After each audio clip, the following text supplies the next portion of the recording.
नमस्कार, मैं हूं आपके साथ मयंक। देखिए, जिस तरह से अमेरिका ने वेनेजुएला पर स्ट्राइक करी, उसके बाद एक बड़ी रणनीति तैयार की गई है अमेरिका के खिलाफ, और ये रणनीति को सामने रखा है ईरान के सुप्रीम लीडर अली खामेनेई साहब ने।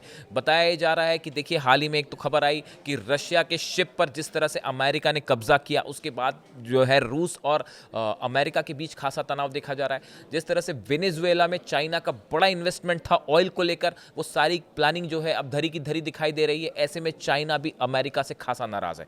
इस बीच में एक बड़ी प्लानिंग तैयार हुई है, बड़ा प्लान तैयार हुआ ईरान, रूस और चीन के बीच में, और ये प्लान तैयार किया है, बताया जा रहा है, ईरान ने। अली खामेनेई साहब ने जो प्रस्ताव सामने रखा है, उससे पुतिन भी सहमत दिखाई दे रहे हैं और जिनपिंग भी तैयार है। यानी ईरान के प्लान से कि आगे अब अमेरिका को कैसे रिस्पॉन्ड किया जाए, इसको लेकर रूस और चीन दोनों ने हामी भर दी है। और बताया जाता है कि ये प्लान को तैयार करने में मुख्य भूमिका अली खामेनेई साहब की है। ईरान के सुप्रीम लीडर और उनकी जो सिक्योरिटी काउंसिल है, उसने ये प्लान तैयार किया है। अब पहली बात समझिए कि ये प्लान क्या है। पूरे समंदर में जिस तरह से अमेरिका ने ऑयल को लेकर एक वॉर छेड़ रखा है, रशिया के ऑयल को लेकर, चाइना के ऑयल को लेकर, वेनेजुएला के ऑयल पर कब्जा करना, इसको लेकर इसे एक ऑयल वॉर माना जा रहा है। और इस बीच में अब सवाल ये है कि कैसे रिस्पॉन्ड किया जाए। इसको लेकर अली खामेनेई साहब ने एक बड़ा प्रस्ताव सामने रखा है, बड़ा प्लान सामने रखा है। रूस और चीन, ईरान और बाकी के सहयोगी देश मिलकर मिडिल ईस्ट से अमेरिका के प्रभाव को खत्म करें, मिडिल ईस्ट से अमेरिका को बाहर करें। इस स्ट्रैटेजी पर काम करने के लिए ईरान के सुप्रीम लीडर ने प्लान सामने रखा है, बताया जा रहा है, जो सोर्सेस से खबरें हैं। और रूस चीन को इसमें जुड़ने के लिए कहा है। इतना ही नहीं, अरब कंट्रीज से भी अपील की है कि पूरे मिडिल ईस्ट से अमेरिका को बाहर किया जाए। यहाँ पे जो तेल व्यवसाय है उससे बाहर किया जाए, जो शिप्स यहाँ पे ट्रैवल करते हैं अमेरिका के, उनको यहाँ से बाहर किया जाए। अली खामेनेई साहब का कहना ऐसा है, ईरान का कहना ऐसा है कि जब तक मिडिल ईस्ट से अमेरिका का दखल खत्म नहीं होगा, तब तक मिडिल ईस्ट में शांति नहीं हो सकती। और मिडिल ईस्ट से अमेरिका के प्रभाव को कम करना होगा, इजराइल के प्रभाव को कम करना होगा। देखिए, हाल ही में एक बयान भी सामने आया, और 24 घंटे पहले की बात है। ईरान के आर्मी चीफ जो है हातमी, मेजर जनरल हातमी, इनकी तरफ से एक बयान सामने आया है, और ये ईरान का एक बड़ी स्ट्रैटेजिकल चेंज माना जा रहा है। देखिए, हातमी ने सैन्य अकेडमी के स्टूडेंट्स जो स्टूडेंट्स थे, उनके सामने वो बोल रहे थे, उनको संबोधित करते हुए कहा कि ईरान के खिलाफ इस तरह की बढ़ती बयानबाजी वो ट्रंप के लिए कह रहे हैं। ईरान के खिलाफ इस तरह की बढ़ती बयानबाजी को बिना जवाब दिए नहीं छोड़ा जाएगा। जिस तरह से ट्रंप के स्टेटमेंट आए, अमेरिका के स्टेटमेंट आए, मार्को रूबियो की स्टेटमेंट आए कि भाई अमेरिका में ईरान में जिस तरह से हिंसा हो रही है, अगर प्रदर्शनकारियों पर ईरान ने कार्रवाई की तो अमेरिका सीधा इंटरवीन करेगा। लॉक्ड एंड लोडेड इस शब्द का इस्तेमाल किया डोनाल्ड ट्रंप ने। अब उसको उनका जवाब दिया है ईरान के आर्मी चीफ ने, और उन्होंने ये कहा है कि इस तरह के बयानों को जवाब दिए बिना नहीं छोड़ा जाएगा। उन्होंने ये भी कहा, उन्होंने जोर देकर कहा कि ईरान की सशस्त्र सेनाएं अब पहले की तुलना में ज़्यादा तैयार है। अगर कोई दुश्मन गलती करेगा तो उसका निर्णायक जवाब दिया जाएगा। देखिए, ये जो खबरें हैं, ये पूरे अमेरिका की नहीं, यूरोप की नहीं, पूरी दुनिया के न्यूज़पेपर्स में, वेबसाइट्स में, सब जगह प्रमुख रूप से प्रकाशित हुई हैं। ईरान के आर्मी चीफ ने जो बात कही है, Iran army chief threaten pre-emptive military action Wednesday over the rhetoric targeting the Islamic Republic. उन्होंने ये कहा कि जो बयान ईरान के खिलाफ लगातार दिए जा रहे हैं, ईरान को अनस्टेबल करने की कोशिश की जा रही है, अब ईरान इसका जवाब देगा। देखिए, ये बयान महत्वपूर्ण क्यों हो जाता है। हाल ही में जो मेजर जनरल हातमी है, उन्हें कमांडर इन चीफ भी बनाया गया है ईरान का।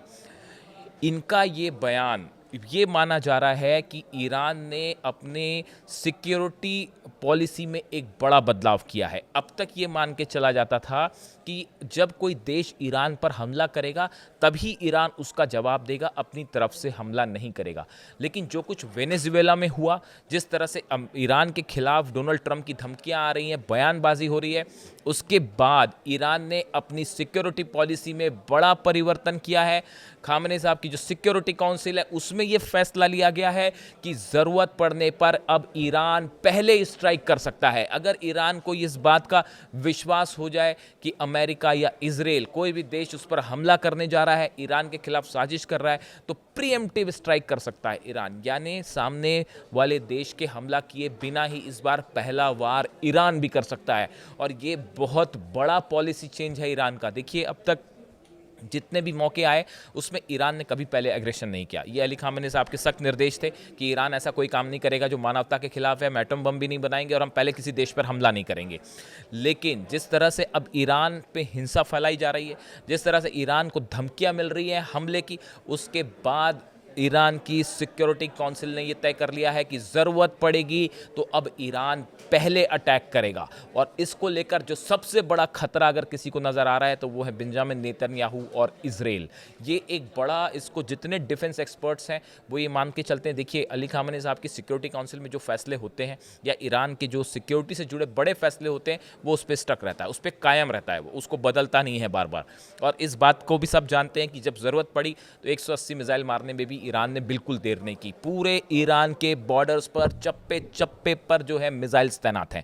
और हालात ये पहुंच गए, मैं अगले वीडियो में आपको एक्सप्लेन करूंगा कि नेतन्याहू और इजराइल में कैसे बड़ा जो है वो एक चिंता का विषय बन गया है ये कि ईरान की मिसाइल्स जो है वो कभी भी बरस सकती है हमारे ऊपर अगर वो होता है चुनौती। और यहाँ तक खबरें आई हैं इंटेलिजेंस सोर्सेज से कि 750 मिसाइल सिर्फ तेल अवीव को टारगेट करके लॉन्च पैड पर तैयार रखी गई है। यानी अगर ज़रूरत पड़ती है, पिछली बार हमने देखा था जो मिसाइल्स फायर हो रही थी वो हर दिन करीब 100 के आसपास मिसाइल्स फायर हुई 12 दिन की जंग के दौरान। 80 से लेकर 100 मिसाइल हर दिन फायर कर रहा था ईरान। लेकिन इस बार बताया ये जाता है 750 से ज़्यादा मिसाइल एक साथ तेल अवीव पर फायर हो सकती हैं। इस तरह की बातें जो है वो डिफेंस लॉबी में चल रही हैं। अब आप देखिए, एक तो अली खामेनी साहब का ये स्ट्रैटेजी तैयार करना कि मिडिल ईस्ट से अमेरिका का बायकॉट करो, अमेरिका को बाहर करो। अब इसमें कितने अरब देश साथ देंगे वो देखने वाली बात है। लेकिन चाहे यमन का मुद्दा हो, चाहे लाल सागर में अमेरिकी जहाज़ों का मामला हो, या फिर इन इलाकों से होते हुए जो जहाज़ गुजर रहे हैं अमेरिका के, उनको निशाना करने, उनको पर निशाना लगाने की बात हो, ऐसे कई सारे मुद्दे हैं जो आने वाले दिनों में एक बड़ा फ्लैश पॉइंट साबित हो सकते हैं। जिस तरह से रशिया के जहाज़ को रोका गया, बेला 1 पे को कैप्चर किया अमेरिका ने अटलांटिक ओशन में, उसके बाद पुतिन भी नाराज़ हैं, जिनपिंग भी नाराज़ हैं, और अब अली खामेनी साहब ने एक बड़ा प्लान सामने रखा जिसको दोनों देशों की बताया जा रहा है कि सहमति मिल चुकी है। अब ये तीनों देश मिलकर एक समंदर में एक बड़ी चुनौती खड़ी कर सकते हैं अमेरिका के लिए, और मिडिल ईस्ट से अमेरिका के प्रभाव को खत्म करने के लिए एक साझा रणनीति तैयार है, जिसमें बड़ी मात्रा में चाइना अब ईरान से ऑयल खरीदेगा।